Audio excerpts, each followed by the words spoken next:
Hello mga ka-OPS system. Ako nga pala si Leonard Ray Dimaya, Tubong Pangasinan.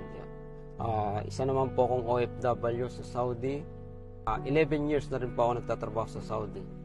Bago ko nakilala ang OPS system, alam nyo, napakahirap ang buhay sa probinsya. Nasubukan ko magtanim ng palay, maggapas, kahit anong trabaho. Nagpapasto ng bahat, kalabaw, sa araw-araw, umaraw, umulan. Nasa bukid, kumbaga, kinuha kami ng kamusmusan sa bukid, laking probinsya, laking hirap. Sa hirap ng buhay, nagsikap kami ng mag-aral dahil sa laki ng pangarap makaahon sa kahirapan. Sinubukan ko pong mag-abroad ng ibang bansa upang kumita ng malaki para makatulong sa pamilya. At doon, naranasang mahirap ang pagbuhay abroad kasi iiwanan mo yung buong pamilya mo, mabot na yung pangarap, pamilya mo, anak.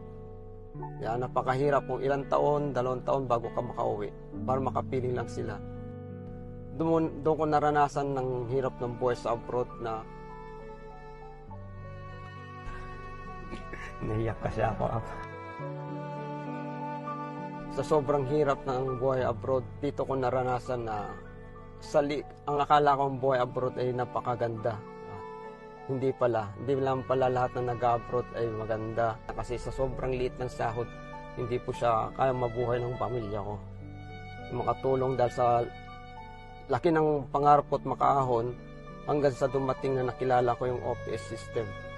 Kung may pagkakataon man, opportunity dumating sa i-grab mo na yan. Kasi hindi natin alam kung ano yung may bibigay sa'yo.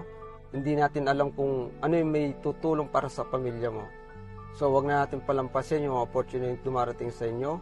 Ako nga pala si Leonard Dimaya, isang OFW. Isa na po akong Certified Car Achiever ng OPS system. Thank you, Lord. Thank you, OPS system. And God bless po sa atin lahat.